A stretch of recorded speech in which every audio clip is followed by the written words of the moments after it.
Dada huyu anaitwa Mwanaicha na bibie huyu Mwanaicha siku hii ya leo anafoka kinoma, na huyu mwamba anaitwa Johnny. Mjomba anapigwa kibao na bibie huyu Mwanaicha, na huyu mwamba ambaye anakuja kuamlia naye anapigwa kibao na bibie, na mlinzi huyu anashtuka, na kisha bibie huyu anamwambia kwamba wala asimzoee tena, akae mbali na huu mchezo. Mimi naitwa Bright DSM, mtoto wa Simba ni Simba. Karibu kusikiliza simulizi ya huu mzigo kuanzia mwanzo mpaka mwisho. In case ni mara ya kwanza unakutana na hii channel, hakikisha umesubscribe na kutani on notification bell ili uwe mtu wa kwanza kupata mizigo yote ambayo nakuwa naiweka hapa. Okay, sawa, ngoja tuanze. Mzigo unaanza kumuonyesha dada huyu ambaye ni mfanyakazi wa ndani, lakini anamwagiwa chakula. Mama huyu ni mfanyakazi kwenye huu mjengo wa kishua, lakini hii leo anaambiwa kwamba ameshindwa kabisa kupika chakula. Kwa hivyo bibi hawa wanamtimua huyu mfanyakazi wa ndani, na leo bibi Mwanaicha anashangaa sana kumuona mdogo wake huyu ambaye siku ya leo amekuja akiwa na huzuni sana. Kumbe pembeni yake kuna huyu mwamba anaitwa Jay. Kwa hivyo mwamba huyu anambembeleza Ani, na mwamba anasema kwamba anataka mvalishe Ani pete, lakini dada yake huyu Mwanaicha anasema kwamba mdogo wangu, usikubali kabisa kuvalishwa pete. Huyu mwamba ni maskini, kwa hivyo hawezi kabisa kuvalisha wewe pete, kwa hivyo usikubali. Na bibie huyu Ani naye anakubaliana na dada yake, anasema kwamba hawezi kabisa kukubali kuvalishwa pete kwa maana mwamba ni maskini. Na kisha bibie Ani anaidharau sana hii pete kwa kusema kwamba yani pete hii ni ya shilingi 200, lakini mwamba anashangaa na kisha anapiga goti ili amvalishe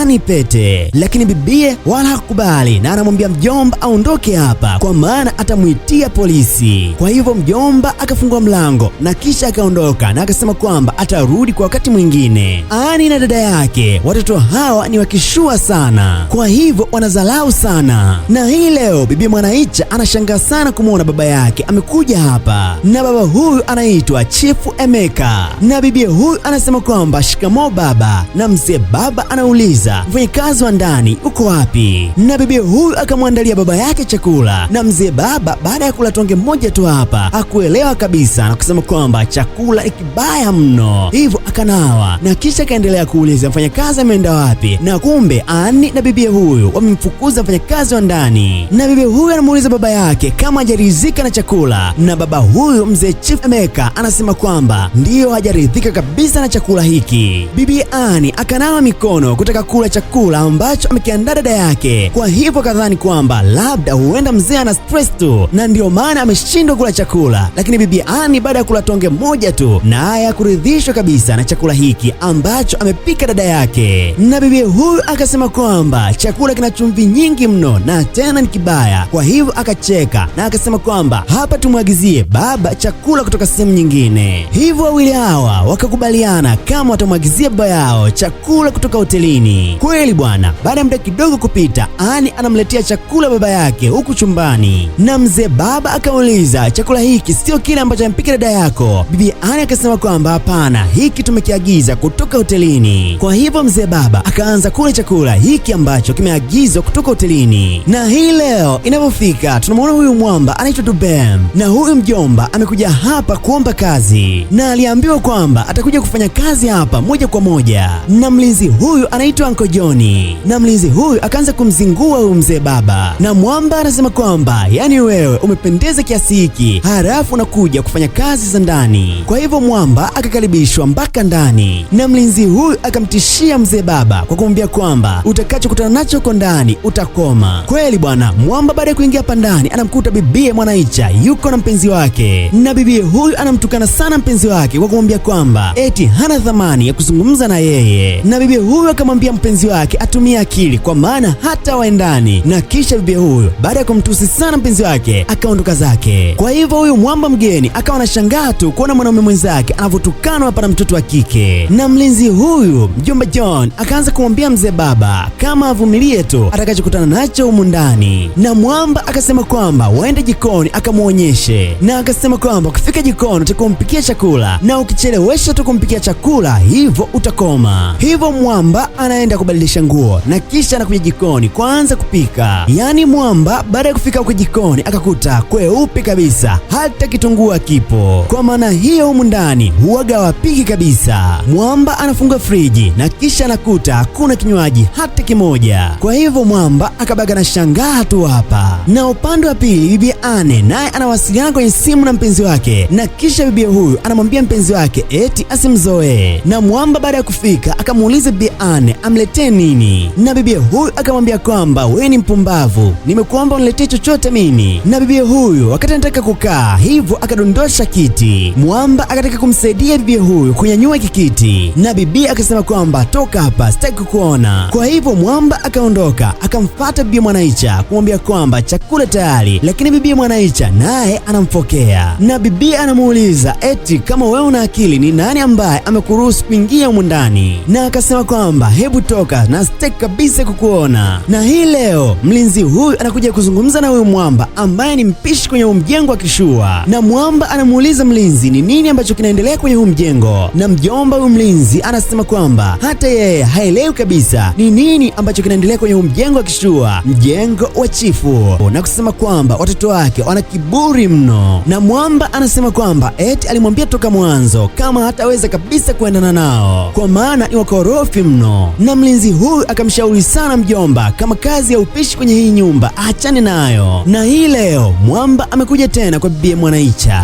na Mwamba anambembeleza sana mpenzi wake, lakini bibi bado anaonyesha dharau kwa mjomba. Wawili hawa wakanong'onezana, na hapa wakasema kwamba eti Mwamba afanye usafi na kisha bibi huyu atamsamehe mjomba. Na bibi akamwambia Mwamba kama anataka kusamehewa hivyo achukue ufagio na afanye usafi kwenye mjengo, na mjomba anachukua ufagio na kisha anaanza kufanya usafi kwenye mjengo. Mwamba akaambiwa kwamba aende jikoni huko akafanya tena usafi, na Mwamba wala kubisha, hivyo akaanza kuondoka kuelekea jikoni kufanya usafi. Na wakati Mwamba anaendelea na usafi, chifu akamkuta hapa mjomba anafanya usafi, na Mwamba akamsalimia chifu. Chifu akamjibu mjomba na kisha akamuuliza kwa nini unafagia hapa, na tena akamuuliza unafanya usafi mbele ya watoto wa kike kuna shida gani, lakini mjomba akawa hana majibu, hivyo akaachana na ufagio na kisha akawa anaondoka. Na baada ya mjomba kuondoka, wawili hawa wakawa wanamcheka tu. Na hii leo tena wala mjomba kukoma, akaja tena hapa nyumbani, na bibi Mwanaicha anasema kwamba siku ile nilikwambia ufanye usafi, lakini haimaanishi kama nilikusamehe, bado sijakusamehe. Kwa hivyo mjomba anatia tu huruma. Ni namna gani mapenzi yana nguvu? Hebu niambie hapo sasa hivi kwenye comment kama kwa ni wewe ungeendelea kupambania ya mahusiano ama ungeachana nayo, kiasi kwamba Mwamba anaambiwa afanye usafi lakini bado anazidi kuonewa. Na mfanyakazi huyu wa ndani siku ya leo anamletea chifu hapa kinywaji, na wakati huo huo na bibi Mwanaicha naye anakuja hapa, na chifu alipata taarifa kama Mwanaicha anawafanyia vitu vibaya sana wanaume, na hii leo amemwita hapa kumuuliza ni kwa nini anawanyanyasa sana wanaume. Na chifu akawa anamuuliza kwa namna ambavyo wanafanya hautakuja kuolewa kamwe. Na chifu akaongeza kwa kusema kwamba kama mwanaume anakupenda hata wewe unatakiwa kumpenda. Na wakati huo huo wakati chifu anazungumza, huyu mfanyakazi wa ndani akawa anasikiliza tu, na chifu akamwambia mwanae kama asirudie tena kutukana wanaume, kwa maana wanaume ndio watakaomuoa huyu. Na hii leo amekuja hapa kumsimulia mdogo wake Ani, na Ani naye anasema kwamba kweli acha dharau, usiwatukane tena wanaume. Na Ani anasema kwamba hata kama sisi ni watoto wa kishua, lakini kuna siku itafika tunatakiwa tuolewe, kwa hivyo kuna baadhi ya vitu tunatakiwa kabisa kuachana navyo kama kwa dharau wanaume. Na hii leo bibi huyu aligundua kama huyu Mwamba ndiye alienda kumwambia baba yake kama bibi huyu anawadharau wanaume. Kwa hivyo bibi huyu leo amemtimbia mjomba mpaka huku jikoni, na bibi anamuuliza mjomba ni lini ataachana na masuala ya umbea. Na Mwamba anasema kwamba mimi sio mbea, najaribu tu kufanya mambo ya sawa. Lakini bibi Mwanaicha wala kumuelewa mjomba, hivyo alimpokea sana. Na Mwamba baada ya kumuona mzee yuko busy sana, akamletea hapa matunda pamoja na maji, na kisha akamuona mzee kuna project anaifanya, na mjomba akasema kwamba project hii hata yeye pia anaiweza. Na chifu baada ya kuambiwa hivyo akasema kwamba kama naiweza basi tufanye pamoja. Kwa hivyo chifu na mzee baba wakaanza kufanya project hii pamoja. Na mchana ulipofika, watoto hawa wakishua wakamuita mzee baba ambaye anafanya kazi kwenye mjengo, na kisha wakamwagiza. Mmoja akasema kwamba yeye anataka juisi na mwingine akasema kwamba yeye anataka maji ya kunywa. Kwa hivyo mjomba akawa anaelekea kuwachukulia hivyo vitu ambavyo wameagiza. Na hii leo Mwamba amepika chakula, lakini bibi mmoja akala na mwingine akagoma. Kwa hivyo mjomba akachukua chakula hiki moja kwa moja akampeleka mlinzi huko, na mjomba akashukuru sana kuona ameleta chakula kingi sana siku ya leo. Na Mwamba akafunua chakula hiki na kisha akaanza kula, na huku akisifia kama chakula kitamu sana. Na Mwanaicha akamfuata akamfuata chumbani mdogo wake Ani, na kisha akaanza kumwambia mpango wetu sisi ni mmoja tu, ni kuwafokea wafanyakazi wa ndani na kuwanyanyasa mpaka kieleweke. Lakini Mwanaicha yeye anamshangaa sana mdogo wake Ani, kwa maana yeye amebadilika, tabia zile za ovyo ameachana nazo. Na mzigo unatuleta siku nyingine. Hapa tunakutana na huyu chifu ambaye ni mgeni kwenye mjengo, anaitwa Odugwa, na chifu huyu Odugwa ni baba yake na Odem, na mzee baba ni tajiri mno. Na hapa chifu akawa anamtambulisha mtoto wake Ani kwa huyu chifu Odugwa, na hapa anasema kwamba chifu Odugwa ndio chifu ambaye ni kiongozi wetu, na Ani akamkaribisha chifu Odugwa hapa nyumbani, na Odugwa akafurahi sana, na bibi Ani akasema kwamba sawa, ngoja nikawaandalie chakula, na chifu akasema kwamba wala hakuna haja kutuandalia wewe, hapa kuna mfanyakazi anaitwa Odem. Na kumbe huyu chifu Odugwa ndio baba mzazi wa huyu mwamba ambaye ni mfanyakazi kwenye mjengo wa kishua, na huku mwamba akajificha ili baba yake asimuone. Hivyo chifu akatoka nje kuja kumtafuta mzee baba, na mlinzi akamfuata chifu na kumwambia kwamba mjomba ameenda sokoni na kusema kwamba atachelewa kidogo kurudi. Na chifu anasema kwamba kwa nini ameenda sokoni wakati mimi nilikuja na mgeni na nilitaka amwandalie chakula. Hivyo chifu akarudi ndani na kumwambia chifu mwenzie kama waondoke wakale mgawani, kwa maana waliopo hapa nyumbani watapika chakula ambacho ni kituko. Na mlinzi huyu akaanza kumhoji mjomba kwa nini amejificha, na mwamba akasema kwamba sitaki kila mtu ajue kama mimi najua kupika. Kwa hivyo mzee baba Dubem akaondoka zake, na kumbe mjomba alikuwa anajificha ili baba yake asimuone. Na hii leo bibi Ani ameanza mazoea na mzee baba Dubem, kwa hivyo akawa wanapiga story hapa, na mzee baba anasema kwamba nataka nikufundishe kupika. Kwa hivyo wawili hawa wakawa wameanza mazoea. Kwa hivyo kwa sasa hivi bibi huyu amebadilika sana, zile tabia za kuwafokea wanaume ameachana nazo. Na chief anapofika hapa anamkuta Dubem anaongea na mwanae, hivyo mzee huyu anafurahi kuona binti yake kwa sasa hivi ameanza kubadilika. Na kisha chief anasema Dubem, ukimaliza mambo yako uje tufanye ile project ambayo tulifanya juzi, kwa maana nimeona unaiweza vizuri sana. Na muda unapofika wawili hawa wanaianza hiyo project.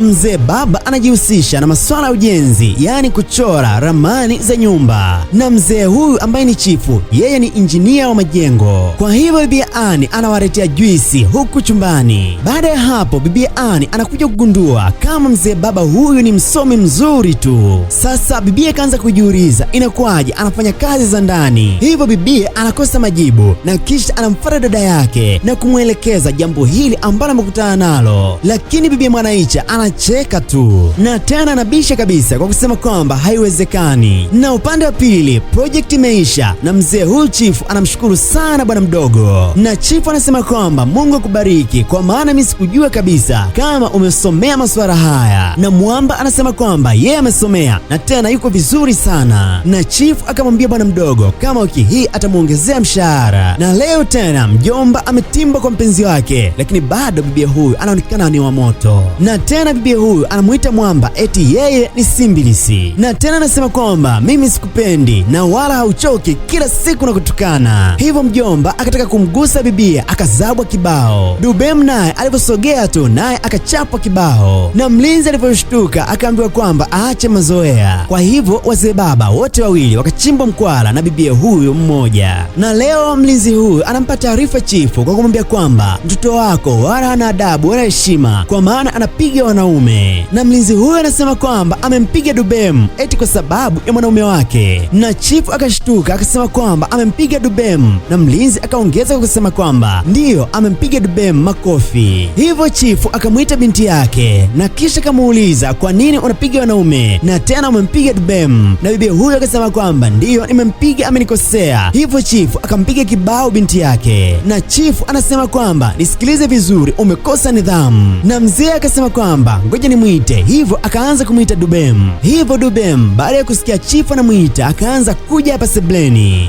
na baada ya Dubem kufika hapa anakutana na baba yake uso kwa uso. Hivyo chifu akaanza kuuliza unafahamiana na huyu mtoto, na mzee baba akasema kwamba ndiyo, huyu ni mtoto wangu. Na Dubem naye akakubali akasema kwamba ndiyo, huyu ni baba yangu. Hivyo baba yake akashangaa sana, na chifu akamwambia binti yake amuombe msamaha mzee baba, na bibie huyu akaanza kusema kaka, naomba unisamehe. Na baba yake Dubem akamwambia mwanaye abadilishe hizi nguo za upishi na kisha wakutane nyumbani, lakini Dubem akakataa. Lakini baba yake akaongeza kusema kwamba nimesema badilisha hizo nguo na kisha tukutane nyumbani. Ani, na huyu bibi Ani akagundua hapa kama mwamba ni msomi na kwao ni wakishua sana. Kwa hivyo bibi huyu hapa akawa anahitaji penzi kutoka kwa huyu mwamba. Hivyo bibi huyu Ani akaendelea kujibembeleza kwa huyu mjomba, lakini Dubem akazugazuga na kisha akaondoka. Na bibi huyu Ani akaja kuzungumza na dada yake na kisha anamwambia kwamba eti anampenda sana Dubem. Na usiku huyu mwamba Dubem anawaaga kwa kusema kwamba yeye anapata chakula kwa mara ya mwisho kwa maana anarudi kazini. Na asubuhi inapofika, mjomba Dubem anamwaga mlinzi kama yeye anaondoka, na baada ya hapo anawaaga watoto akishua. Na huyu bibi Mwanaicha akawa anataka kumsindikiza mjomba, lakini mwamba akagoma. Hivyo inaonyesha wawili hawa wamemuelewa sana yule mwamba, na inaonekana hapa kila mtu anamtaka. Na upande wa pili Dubem yuko na baba yake ambaye ni Chief Odugwa, na hii leo mjomba anatakiwa kuelekea Marekani kwa maana kuna project ambazo anatakiwa kafanye huko. Kwa hivyo hapa alikuwa anazungumza na baba yake ili aweze kumruhusu, na baba yake akamwambia ahakikishe anakuwa makini sana huko Marekani. Na mwamba baada ya kwenda Marekani hivyo alirudi baada ya wiki 2, na leo watoto wa kishua wamekuja kumtembelea. Hivyo wawili hawa wakaanza kutengeneza wivu kwa huyu mjomba kiasi kwamba mpaka alikuwa anafika kuna muda wanagombana kisa mapenzi. Hapa kila mtu anamtaka yule mwamba, na wakati wawili hawa wanapigana, Uncle John ambaye ni mlinzi alikuwa anashuhudia tu kinachoendelea. Na baada ya muda kupita, Chief akawaita mabinti zake na kisha akaanza kuuliza inakuwaje wanapigana. Na Chief anagundua kama wawili hawa wanagombana kwa sababu ya Dubem.